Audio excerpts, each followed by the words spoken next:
So here is the problem report sent to me to take care of, and this is the driver board, the MPU board, and the FlipTronics 2 board.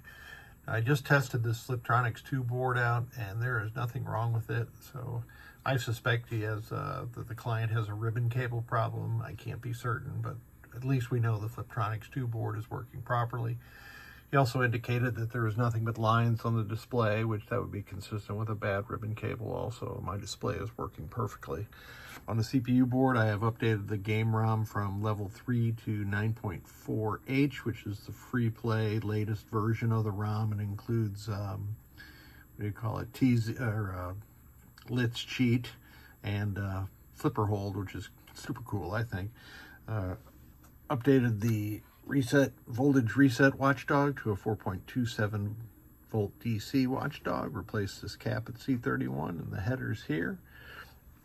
Some work had been done to this board in the past, and there's a jumper from one of these chips down to U20. I cannot improve on the cosmetics of that. It's just not worth doing, so I'm going to leave that on there. And over here on the driver board, standard fare, C5, the big 15,000 microfarad 5 volt filter cap. C4 also in the 5 volt circuit. C2 which leaks. This one was not leaking, but I replaced it anyway, preventive maintenance. Got a 1N5401 blocking diode there to prevent C11 from being damaged should connectors be installed incorrectly. I really hate this thing because when it wants to be addressed, there's not a darn thing you can do to stop it except come over and open the darn drawer. Back to business here. Power in, GI power in, GI power out. This is where the 9 volts comes in for the 5 volt power. Repin that connector, the male side, obviously, but this is on my bench. Repinned here, and here's where the unregulated 5 volt or 12 volt power comes in. So standard procedure on this driver board. Let's get to testing some things. So I'm already in switch edge test. So let me go across the diagonal. You see switch 24 is lit up.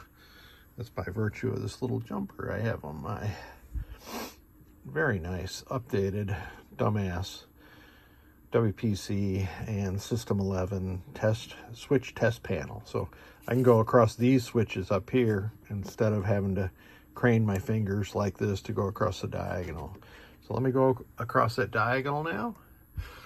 And we go from southwest to northeast because some games don't use all of the switches in column 8.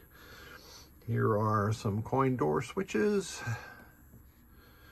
The end of stroke switches. So these are coming from the FlipTronics 2 board back to the CPU. Now here's the flipper cabinet switches. So we're driving those flippers just perfectly. And then here are the remainder direct switches. So switch matrix is working perfectly on this game. Whoops, wrong button. Let's test some solenoids. I'd already tested this with the WPC DMD test ROM, and I know that these are all working correctly. I do that because some games don't test all of the coil circuits in order, and Twilight Zone is really no different. There are a few circuits on the AUX8 driver board, which is in the upper right-hand corner of the back box of Twilight Zone. And let's move over to GI while I'm talking, and those are driven by that AUX8 driver. So the general illumination is working perfectly, and the last test is lamps and flashers simultaneously. There's 5 flashers driven by the power driver board, and the lamps are working perfectly now also. So that is it. That is all the functionality of all 3 of these boards. I thank you so much for sending them. I'm going to wash these up to get some of the solder flux off the back of the boards, and Have a great weekend.